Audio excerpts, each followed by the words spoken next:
Hello guys, welcome to my YouTube channel. My name is Harjeet Kaur. हम कर रहे हैं Indian economy by Ramesh Singh और इसमें आज हम शुरू करेंगे चैप्टर 6 जिसका नाम है इकोनॉमिक रिफॉर्म्स। तो इसमें आज हम इकोनॉमिक रिफॉर्म्स के बारे में पढ़ेंगे और साथ ही साथ इकोनॉमिक रिफॉर्म से रिलेटेड 3 मॉडल्स के बारे में बात करेंगे। अब सबसे पहले बात आती है इकोनॉमिक रिफॉर्म्स की। इकोनॉमिक रिफॉर्म्स अगर हम इंडिया में बात करें तो इंडिया में इकोनॉमिक रिफॉर्म्स शुरू हुए थे 1991 में, जब आए थे एलपीजी रिफॉर्म्स। तो उसके बाद बहुत सारे जो इकोनॉमिक एक्सपर्ट्स थे उन्होंने इस चीज़ को अच्छा भी बोला और बहुत सारों ने इसको बुरा भी बोला। इसकी अच्छी अच्छी बातें भी बताए और इसके जो बुरी बातें थी, इसके जो नेगेटिव पॉइंट्स थे वो भी इसके बताए गए। लेकिन फिर बात वही आ जाती है कि इकोनॉमिक रिफॉर्म्स होते क्या है। इकोनॉमिक रिफॉर्म्स की जो पॉपुलर डेफिनेशन है वो क्या है, वो है the process in which government prescribes declining role for the state and expanding role for the private sector in the economy. तो इकोनॉमिक रिफॉर्म्स क्या है, जब इकोनॉमी में गवर्नमेंट सेक्टर का रोल कम किया जाए और प्राइवेट सेक्टर का रोल बढ़ाया जाए तो उसको बोलते हैं इकोनॉमिक रिफॉर्म्स। जो मेन डेफिनेशन है वो इकोनॉमिक रिफॉर्म्स की ये है। लेकिन जो हमारे ऑथर है, जो रमेश सिंह जी है, वो क्या बोल रहे हैं उनके अकॉर्डिंग, अब जो हमारे ऑथर है रमेश सिंह है वो भी तो एक इकोनॉमिस्ट थे ना, तो उनके अकॉर्डिंग इकोनॉमिक रिफॉर्म्स की डेफिनेशन क्या है। उनके अकॉर्डिंग इकोनॉमिक रिफॉर्म्स है policy shift in the economy from one two another. Economy में जब पॉलिसी शिफ्ट होता है उसको बोलते हैं इकोनॉमिक रिफॉर्म्स। और अल्टरनेटिव डेवलपमेंट स्ट्रेटजीज, जो हम अल्टरनेटिव डेवलपमेंट स्ट्रेटजीज फॉलो करते हैं उसको बोलते हैं इकोनॉमिक रिफॉर्म्स। फॉर एग्जांपल, कोई इकोनॉमी अगर पहले से ही प्राइवेट इकोनॉमी है, कैपिटलिस्ट सिस्टम वहाँ पे डोमिनेट कर रहा है, तो उसको जब हम स्टेट इकोनॉमी में चेंज करेंगे तो वो भी तो इकोनॉमिक रिफॉर्म्स हुए ना। तो basically economic reforms policy shift है। अगर स्टेट का रोल पहले डोमिनेट कर रहा है कहीं पे, गवर्नमेंट सेक्टर यहाँ पे ज़्यादा है, तो वहाँ पे जब हम प्राइवेट सेक्टर लेकर आएंगे तो वो भी इकोनॉमिक रिफॉर्म्स है। अगर पहले से प्राइवेट सेक्टर डोमिनेट कर रहा है तो वहाँ पे अगर हम स्टेट का रोल एक्सपेंड करेंगे तो वो भी इकोनॉमिक रिफॉर्म्स ही है। तो बेसिकली अल्टरनेटिव डेवलपमेंट स्ट्रेटजीज को बोलते हैं इकोनॉमिक रिफॉर्म्स। अब अलग अलग कंट्रीज, जब इंडिपेंडेंस मिली थी कंट्रीज को, तो अलग अलग कंट्रीज ने फिर अलग अलग अपनी डेवलपमेंट की स्ट्रेटजीज को फॉलो करा था। तो इकोनॉमिक रिफॉर्म्स को समझने के लिए फिर वही अलग अलग डेफिनेशंस आई, लेकिन जो इंडियन कॉन्टेक्स्ट में डेफिनेशन है वो क्या है, वो यही है, अल्टरनेटिव डेवलपमेंट स्ट्रेटजीज। ठीक है, इसमें कोई ये नहीं है कि स्टेट के रोल को डिक्लाइन करना है या प्राइवेट सेक्टर को एक्सपैंड करना है, ऐसा कुछ नहीं है। इस इंडियन कॉन्टेक्स्ट में इकोनॉमिक रिफॉर्म्स का मतलब है alternative development strategy. Development strategy को चेंज करना, अगर पहले से प्राइवेट सेक्टर है तो कैपिटलिस्टिक सेक्टर लेकर आना, अगर पहले से प्राइवेट सेक्टर है तो गवर्नमेंट सेक्टर लेकर आना, अगर पहले से गवर्नमेंट सेक्टर है तो प्राइवेट सेक्टर लेकर आना। फिर इकोनॉमिक रिफॉर्म से रिलेटेड 3 मॉडल्स देखने को मिले। पहला था प्लानिंग मॉडल, दूसरा था वाशिंगटन कॉन्सेंसस और तीसरा था मिक्स्ड इकोनॉमी। तो तीनों को एक एक करके समझने की कोशिश करते हैं।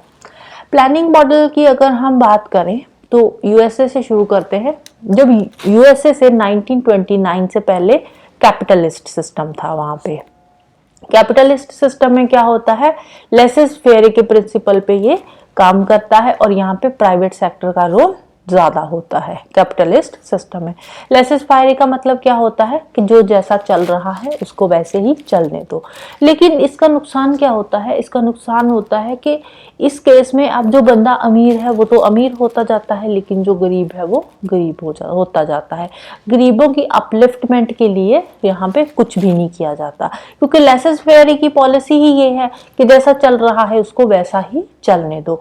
हम खुद से कोई एफर्ट नहीं करेंगे किसी को ऊपर उठाने के। और वैसे भी अगर हम प्राइवेट सेक्टर की बात करें तो प्राइवेट सेक्टर जो है वो वेलफेयर के काम नहीं करता, वो प्रॉफिट वाले काम ही करता है। जहाँ पे उनको प्रॉफिट दिखता है वहीं पे वो इंटरफेयर करता है, वहीं पे वो काम करता है। फिर उसके बाद सोवियत यूनियन का मॉडल आया। सोवियत यूनियन का मॉडल क्या था? सोवियत यूनियन का मॉडल था प्लानिंग मॉडल। अब यूएसए में क्या हुआ था 1929 में? यूएसए में 1929 में आया ग्रेट डिप्रेशन। तो उस टाइम पे फिर जो यूएसए की सिचुएशन थी उसको बहुत ज़्यादा क्रिटिसाइज किया गया, इसके इकोनॉमिक सिस्टम को भी क्रिटिसाइज किया गया, अलग अलग इकोनॉमिक एक्सपर्ट्स आए, फिर उन्होंने अपनी राय दी, फिर जैसा तैसा करके चलो 10 सालों तक, 8-10 सालों के बीच में जो यूएसए था वो इकोनॉमिक डिप्रेशन से बाहर आ गया था। फिर उसके बाद सोवियत यूनियन का प्लानिंग मॉडल आया। अब सोवियत यूनियन का जो प्लानिंग मॉडल था वो क्या था? सोवियत यूनियन का वो था सोशलिस्टिक मॉडल, उसमें गवर्नमेंट का रोल ज़्यादा था। फिर इसी मॉडल को फॉलो किया चाइना ने 1949 में।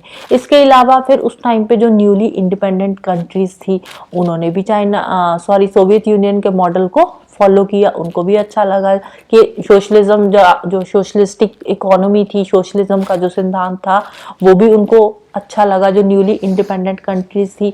रीजन बीइंग कि जो कंट्रीज को अभी इंडिपेंडेंस मिली थी इंक्लूडिंग इंडिया, तो वो पहले कभी ना कभी कोई ब्रिटेन की कॉलोनी था, कोई जर्मन की, कोई स्पेन की कॉलोनी था, तो वो पहले किसी ना किसी यूरोपियन कंट्री की कॉलोनी रह चुके थे। अब उनको ऐसा था कि अगर हम अपनी कंट्री में फॉरेन इन्वेस्टमेंट को लेकर आते हैं या हमारी इकोनॉमी को हम ओपन करते हैं, तो उस केस में क्या होगा? उस केस में बहुत सारे मल्टीनेशनल्स हमारी कंट्री में आ जाएंगे। तो फिर कहीं ऐसा ना हो कि आने वाले टाइम पे जो मल्टीनेशनल्स है वो इतना ज़्यादा बढ़ जाएं कि वो हमारी कंट्री पे डोमिनेट करने लगे और हम पे ही राज करने लगे, क्योंकि पहले वो ऑलरेडी कॉलोनाइजेशन का जो इफेक्ट था वो ऑलरेडी देख चुके थे। इसीलिए उनको कहीं ना कहीं डर था कि अगर हम अपनी इकोनॉमी को ओपन करेंगे तो मल्टीनेशनल्स हम पे राज ना करने लगे। इसीलिए जितनी भी न्यूली इंडिपेंडेंट कंट्रीज थी उस टाइम पे वो सारी की सारी सोशलिज्म की तरफ जा रही थी, और इसीलिए उन्होंने एक प्रोटेक्शनिस्ट इकोनॉमिक पॉलिसी को उस टाइम पे फॉलो किया। इंपोर्ट सब्सटीट्यूशन का मेथड लेकर आए। इंपोर्ट सब्सटीट्यूशन क्या होता है कि जो चीज़ें हमारी कंट्री में नहीं है, जिन चीज़ों को हम इंपोर्ट कर रहे हैं, क्यों ना हम उन चीज़ों को अपनी कंट्री में ही प्रोड्यूस करें।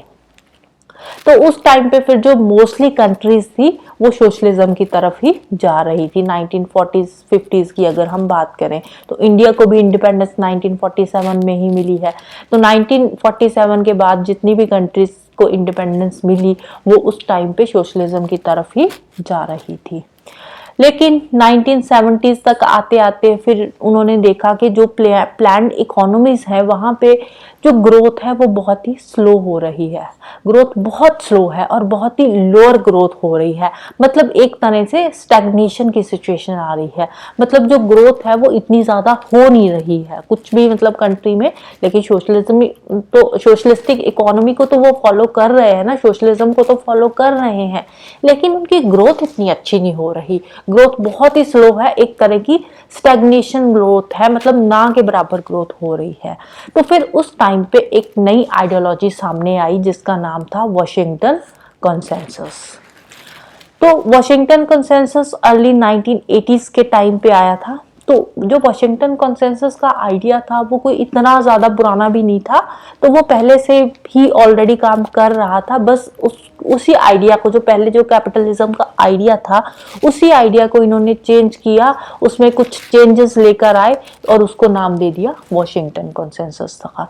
जो वाशिंगटन कॉन्सेंसस था ये बेसिकली क्या था, कौन इसको बना रहे थे? इसमें वर्ल्ड बैंक के मेंबर्स थे, IMF था, UK के मेंबर्स थे, और ये सारे बैठकर कहीं ना कहीं वॉशिंगटन में बैठे थे, बैठकर अपना आइडियाज दे रहे थे।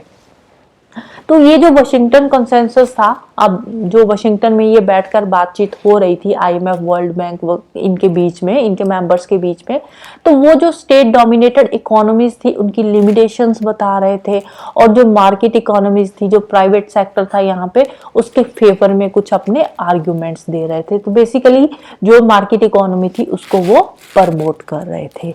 तो उस टाइम पे बहुत सारी कंट्रीज ऐसी थी जिनको वो बोल रहे थे कि अपनी इकोनॉमिक पॉलिसी को शिफ्ट करो, अपनी कंट्री में जो गवर्नमेंट का रोल है उसको थोड़ा कम करो और मार्केट जो इकोनॉमी जो है उसको लेकर आओ। और जो सोशलिस्ट सेक्टर था जिसमें गवर्नमेंट का रोल ज्यादा था, जो हम प्लान्ड इकोनॉमीज तो वही है ना, प्लान्ड इकोनॉमीज भी सोशलिस्टिक इकोनॉमीज ही है, तो उनको वो यही सुजेस्ट कर रहे थे कि आप अपनी इकोनॉमी को प्राइवेटाइज करो, आप अपनी इकोनॉमी को लिबरलाइज करो, अपनी इकोनॉमी में प्राइवेट सेक्टर लेकर आओ, कैपिटलिज्म लेकर आओ, अपनी इकोनॉमी में जो स्टेट का रोल है उसको कम करो, खत्म करो, जो गवर्नमेंट सेक्टर का रोल है उसको खत्म करो और मार्केट इकोनॉमी को लेकर आओ, जो प्राइवेट सेक्टर है उसको प्रमोट करो। तो बेसिकली ये वो उनको सुजेस्ट कर रहे थे इकोनॉमी में डिमांड को बढ़ाने की, मैक्रो इकोनॉमिक स्टेबिलिटी को लाने की बात कर रहे थे। तो ब्रॉडली अगर हम बात करें तो वो एक इकोनॉमिक रिफॉर्म्स की बात कर रहे थे। वॉशिंगटन कंसेंसस क्या बोल रहा था कि इकोनॉमिक रिफॉर्म्स करो, अपनी इकोनॉमी को प्राइवेटाइज करो, क्योंकि ऑलमोस्ट जो उस टाइम पे जितनी भी कंट्रीज थी तो वहां पे सोशलिस्ट इकोनॉमी थी। एशियन कंट्रीज जो थी सोशलिस्ट थी, कुछ कम्युनिस्ट थी या प्लान्ड डेवलपिंग इकोनॉमीज थी। 1980s के टाइम पे कुछ इस तरह की ही इकोनॉमीज थी, सोशलिस्ट कम्युनिस्ट या प्लान्ड डेवलपिंग इकोनॉमी थी। तो इंडिया भी उसमें से एक ही था। तो अगर हम इंडिया में इकोनॉमिक रिफॉर्म्स की बात करें तो 1980s के टाइम पे ही इंडिया में इकोनॉमिक रिफॉर्म्स शुरू हो गए थे, लेकिन बहुत ही धीरे धीरे हो रहे थे। तो इतना धीरे हो रहे थे कि ना के बराबर ही थे। तो फिर उसके बाद 1991 के बाद इंडिया में जो इकोनॉमिक रिफॉर्म्स थे वो अच्छे से आए। उसके बाद थोड़ा बहुत पॉलिसी शिफ्ट इंडिया में हुआ था, क्योंकि 1991 में इंडिया के पास कुछ भी नहीं बचा था। तो IMF, वर्ल्ड बैंक, इन्होंने भी कंडीशन रख दी थी कि हम अगर हमसे पैसा उधार लेना है, अगर हमसे डॉलर्स लेने हैं तो उसके लिए आपको अपनी इकोनॉमी को ओपन करना ही पड़ेगा। तो उस टाइम पे फिर इंडिया के पास और कोई ऑप्शन था ही नहीं। तो उस टाइम पे फिर इंडिया ने अपनी जो इकोनॉमी थी उसको ओपन कर दिया। लेकिन इकोनॉमिक रिफॉर्म्स फिर धीरे धीरे आगे बढ़ने लगे। एकदम से इकोनॉमिक रिफॉर्म्स जो थे, जो इंडिया की इकोनॉमी थी वो ओपन नहीं हुई थी एकदम से। सारे सेक्टर्स प्राइवेटाइज नहीं हुए थे। अभी भी बहुत सारे सेक्टर्स हैं जो गवर्नमेंट के अंडर काम कर रहे हैं। तो बेसिकली एक नेक्ड कैपिटलिज्म का कॉन्सेप्ट आ गया था। नेक्ड कैपिटलिज्म को वो प्रमोट कर रहे थे, फॉरेन इन्वेस्टमेंट की तरफ जा रहे थे, बोल रहे थे कि अपनी इकोनॉमी को ओपन करो, फॉरेन इन्वेस्टमेंट को अलाउ करो। तो डेवलपिंग इकोनॉमीज जो थी उनको क्रिटिसाइज किया जा रहा था। बेसिकली उनको बोला जा रहा था, IMF, वर्ल्ड बैंक जो थे वो बोल रहे थे कि जो डेवलपिंग इकोनॉमीज है वो अपनी जो इकोनॉमी है उसको ओपन नहीं कर रहे, क्लोज्ड इकोनॉमी बनाकर रखा हुआ है, इसीलिए वहाँ पे डेवलपमेंट हो नहीं रही, ग्रोथ नहीं हो रही। तो ये सारी चीजें उस टाइम पे हो रही थी। तो उस टाइम पे जो यूके की प्राइम मिनिस्टर थी मिसेस थैचर, उन्होंने बिना किसी पॉलिटिकल डिबेट के, बिना किसी सोचे समझे उन्होंने अपनी इकोनॉमी को प्राइवेटाइज कर दिया था। प्राइवेटाइजेशन बिना किसी सोचे समझे वो ले आए थे। हालांकि उनको पता था कि 1929 में ग्रेट डिप्रेशन आया था। उस टाइम पे जब ग्रेट डिप्रेशन आया था उस टाइम पे जो USA की इकोनॉमी थी वो कैपिटलिस्टिक इकोनॉमी थी, प्राइवेट इकोनॉमी थी। लेकिन ग्रेट डिप्रेशन जैसी सिचुएशन से बचने के लिए उस टाइम पे जो फेमस जो जितने भी इकोनॉमिक एक्सपर्ट्स थे उन्होंने यही सुजेस्ट किया था, स्ट्रॉन्ग स्टेट इंटरवेंशन, कि ग्रेट डिप्रेशन जैसी सिचुएशन से बचने के लिए स्टेट की इंटरवेंशन होनी जरूरी है।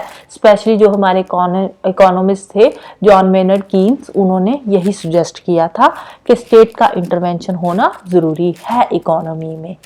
लेकिन फिर भी उन्होंने अपनी इकोनॉमी को प्राइवेटाइज कर दिया। फिर स्टेट इंटरवेंशन के फेवर में, अब वॉशिंगटन कंसेंसस जो बेसिकली था वो स्टेट इंटरवेंशन के फेवर में नहीं था। स्टेट इंटरवेंशन को वो अपोज कर रहा था, उसको उसके अगेंस्ट बातें कर रहा था। वॉशिंगटन कंसेंसस के अकॉर्डिंग अपनी इकोनॉमी को ओपन करने की बात कर रहा था, प्राइवेटाइजेशन की बात कर रहा था, कैपिटलिज्म की बात कर रहा था। लेकिन कहीं ना कहीं जो वॉशिंगटन कंसेंसस था वो इतना ज़्यादा सक्सेसफुल नहीं हो पाया, वो भी कहीं ना कहीं फेल हो गया। तो उसकी जगह पे फिर एक और डेवलपमेंट स्ट्रेटेजी लानी पड़ी। अब हुआ क्या, मिड 1990s के टाइम पे अब वॉशिंगटन कंसेंसस के एक्सट्रीम्स तो देख ही चुके थे, स्टेट लेड प्लान्ड इकोनॉमीज जो थी उसके बारे में भी अब हम देख चुके हैं। अब जो इकोनॉमीज वॉशिंगटन कंसेंसस को फॉलो कर रही थी वो भी कोई इतनी ज्यादा सक्सेसफुल नहीं थी, जो economy state lead planned economy को फेवर कर रही थी वो भी कहीं ना कहीं फेल हो रही थी। तो फिर बात वही आती है कि अल्टीमेटली फिर कौन सी स्ट्रेटेजी को फॉलो किया जाए। प्लान्ड इकोनॉमी क्या कहती है कि सोशलिज्म लेकर आओ, गवर्नमेंट सेक्टर लेकर आओ। वॉशिंगटन कंसेंसस क्या कहता है, प्राइवेट सेक्टर लेकर आओ, अपनी इकोनॉमी को ओपन कर दो, कैपिटलिज्म होना चाहिए। लेकिन अब 1997-98 में क्या हुआ, जो ईस्ट एशियन इकोनॉमीज थी जैसे इंडोनेशिया, सिंगापुर, इन कंट्रीज में क्या हुआ, उस टाइम पे इन्फ्लेशन आ गया, हाइपर इन्फ्लेशन की सिचुएशन आ गई। तो ऐसी सिचुएशन से बचने के लिए उन्होंने क्या किया, उन्होंने अब जो ईस्ट एशियन इकोनॉमी थी उन्होंने, अब पहले क्या था वहां पे सोशलिज्म था, तो वो साथ में अब उन्होंने वाशिंगटन कंसेंसस को देखते हुए कैपिटलिज्म भी वो लेकर आए। तो उसके बाद उनकी ग्रोथ रेट तो बड़ी ही बड़ी थी, बट साथ ही साथ उन्होंने अपनी पॉवर्टी को भी कम किया, एजुकेशन वाले सेक्टर को भी प्रमोट किया, हेल्थ केयर सेक्टर को भी प्रमोट किया। मतलब ओवरऑल उनकी जो इकोनॉमी थी वो बहुत अच्छे से चलने लगी, बहुत स्मूथली चलने लगी थी ईस्ट एशियन इकोनॉमीज की, जो सिंगापुर, इंडोनेशिया, मलेशिया वगैरह इन कंट्रीज में। तो इन कंट्रीज में तो ये जो ईस्ट एशियन कंट्रीज थी इन्होंने एक नई डेवलपमेंट स्ट्रेटेजी अडॉप्ट करी थी, एक नई डेवलपमेंट स्ट्रेटेजी को प्रमोट किया था। अब इनकी जो नई डेवलपमेंट स्ट्रेटेजी थी उसमें क्या था, उसमें अब इन्होंने बोला कि सोशलिज्म भी होना चाहिए और प्राइवेट कैपिटलिज्म भी होना चाहिए। तो ये दोनों चीजों को साथ में लेकर चल रहे थे, जो ईस्ट एशियन इकोनॉमीज थी वो दोनों चीजों को साथ में लेकर चल रही थी। तभी तो हाइपर इन्फ्लेशन जैसी सिचुएशन से ये जल्दी जल्दी बाहर आ गए ना, क्योंकि ये दोनों चीजों को साथ में लेकर चले, दोनों के बीच में बैलेंस बनाकर चले। अब जब दोनों सेक्टर एक साथ आ जाते हैं तो उसको बोलते हैं मिक्स्ड इकोनॉमी। तो मिक्स्ड इकोनॉमी में क्या है, स्टेट का इंटरवेंशन भी है और फ्री मार्केट भी है, दोनों के बीच में बैलेंस है और दोनों मिलजुल कर काम कर रहे हैं। तो बेसिकली यहाँ पे कोई भी किसी को रिप्लेस नहीं कर रहा, ना तो प्राइवेट सेक्टर जो है वो गवर्नमेंट सेक्टर को रिप्लेस कर रहा है, ना ही गवर्नमेंट सेक्टर प्राइवेट सेक्टर को रिप्लेस कर रहा है, दोनों मिलजुल कर बराबर चल रहे हैं। एक मिक्स्ड इकोनॉमी वहां पे बनी हुई है। तो टेक्निकली अगर हम बात करें तो इकोनॉमिक रिफॉर्म्स क्या है, इकोनॉमिक रिफॉर्म्स इकोनॉमिक पॉलिसी में जो शिफ्ट लाती है, ठीक है, जो इकोनॉमिक पॉलिसी में शिफ्ट आती है, किसी भी कंट्री की जो है वो अपनी इकोनॉमिक पॉलिसी चेंज करती है, एक पॉलिसी से दूसरी पॉलिसी को अडॉप्ट करती है, तो उसको बोलते हैं economic reforms. Alternative development strategy को ही बोलते हैं इकोनॉमिक रिफॉर्म्स। बट अगर हम वर्ल्ड हिस्ट्री में की बात करें तो वर्ल्ड हिस्ट्री में इकोनॉमिक रिफॉर्म्स किसको बोला जाता है, inclination of economies towards market economy. तो जो मार्केट इकोनॉमी को बढ़ावा देना और स्टेट इकोनॉमी को थोड़ा कम करना, उसको बोलते हैं economic reforms in world history. ठीक है, जो इन वर्ल्ड इकोनॉमी, जो वर्ल्ड इकोनॉमी है उसमें इकोनॉमिक रिफॉर्म्स क्या है, एक मार्केट इकोनॉमी को बढ़ावा देना, मार्केट इकोनॉमी को एक्सपैंड करना। लेकिन इंडिया के केस में इकोनॉमिक रिफॉर्म्स क्या है, पॉलिसी शिफ्ट को इकोनॉमिक रिफॉर्म्स बोलते हैं। जब हम इकोनॉमिक पॉलिसी को चेंज करते हैं तो उसको इकोनॉमिक रिफॉर्म्स बोला जाता है, जैसे इंडिया में 1991 में हुआ था। इंडिया में पहले सोशलिज्म था, 1991 में हमने अपनी इकोनॉमी को ओपन कर दिया, तो साथ में थोड़ा बहुत कैपिटलिज्म भी आ गया। तो अभी भी हमारी कंट्री में बहुत ज़्यादा कैपिटलिज्म नहीं है, लेकिन रिफॉर्म्स तो आए हैं ना। लेकिन रिफॉर्म्स के बाद सोशलिज्म भी चल रहा है और कैपिटलिज्म भी चल रहा है। तो मिड 1990s में अगर हम बात करें तो उस टाइम पे मिक्स्ड इकोनॉमी ज्यादा फेवर करने लगे थे। अब देखो हुआ क्या था, पहले आई प्लान्ड इकोनॉमी, सोशलिज्म आया, सोशलिज्म कुछ टाइम तक चला, फिर क्या आ गया, कैपिटलिज्म आ गया, कुछ टाइम तक कैपिटलिज्म चला, और उसके बाद 1990s के बाद दोनों चीजें मिक्स हो गई और सामने आ गई मिक्स्ड इकोनॉमी। ठीक है, तो अब डेवलपिंग कंट्रीज और जो ट्रांजिशन इकोनॉमीज थी, डेवलपिंग इकोनॉमीज और ट्रांजिशन इकोनॉमीज। ट्रांजिशन इकोनॉमीज कौन सी हो गई, रशिया हो गया, ईस्टर्न यूरोप हो गया, चाइना हो गया। तो ये सारे क्या थे, ये मार्केट ओरिएंटेड रिफॉर्म्स को प्रमोट कर रहे थे, लेकिन स्टिल ये भी डायलेमा में थे, इनको भी समझ नहीं आ रही थी कि कौन सी चीज अच्छी है कौन सी बुरी है। नो डाउट जो ट्रांजिशन इकोनॉमीज थी ये मार्केट ओरिएंटेड रिफॉर्म्स को प्रमोट कर रहे थे, बट स्टिल इनको भी समझ में नहीं आ रहा था कि कौन सी चीज अच्छी है, सोशलिज्म अच्छा है या कैपिटलिज्म अच्छा है या मिक्स्ड इकोनॉमी अच्छी है, ये अभी भी सोच रहे हैं। तो ओवरऑल बात क्या आती है कि दोनों चीजों में बैलेंस बनाकर चलना है, ठीक है, बैलेंस होना जरूरी है। मिक्स्ड जो इकोनॉमी है उसमें जो प्राइवेट सेक्टर है और गवर्नमेंट सेक्टर है दोनों के बीच में बैलेंस होना चाहिए। तो इंडिया की अगर हम बात करें, इंडिया में जो इकोनॉमिक रिफॉर्म्स है बहुत ही धीरे धीरे हो रहे हैं। इंडिया में इतनी जल्दी से मतलब ऐसे इतनी फास्टली नहीं चीजें बदल रही, बहुत धीरे धीरे बदल रही हैं। कांग्रेस के टाइम में तो इकोनॉमिक रिफॉर्म्स बहुत ही स्लो हो रहे थे, तो बीजेपी के टाइम पे थोड़ा सा तेजी से होने लगे। तो ये सबका काम करने का तरीका अलग अलग होता है। तो रिफॉर्म्स अगर धीरे धीरे हो रहे हैं उसके अपने फायदे नुकसान होते हैं, अगर रिफॉर्म्स बहुत तेजी से हो रहे हैं तो उसके अपने फायदे नुकसान होते हैं। तो इसमें हम कुछ ये नहीं बोल रहे कि कौन सी गवर्नमेंट अच्छी है या कौन सी बुरी है, लेकिन हम एक ओवरव्यू दे रहे हैं कि पहले जो रिफॉर्म्स थे वो धीरे धीरे हो रहे थे, अब थोड़ा जल्दी जल्दी में हो रहे हैं। बाकी फिर इंडिया में वही इलेक्शन का मुद्दा आ जाता है, वोट बैंक आ जाती है। अगर कोई गवर्नमेंट प्रो रिफॉर्म्स को सपोर्ट करेगी तो वहां पे फिर उनको वोटर्स नहीं मिलेंगे, तो वही फिर बातें सरकारों की पॉलिटिक्स आ जाती है। तो इंडिया में जो इकोनॉमिक रिफॉर्म्स थे उनका स्लोगन था रिफॉर्म विद ह्यूमन फेस, कि अगर हम रिफॉर्म्स कर रहे हैं, अगर हम कोई चेंज हमारी इकोनॉमी में कर रहे हैं तो वो हम सबके फायदे के लिए ही कर रहे हैं, कोई एक पर्टिकुलर सेक्टर को ऊपर उठाने के लिए हम इकोनॉमिक रिफॉर्म्स नहीं कर रहे।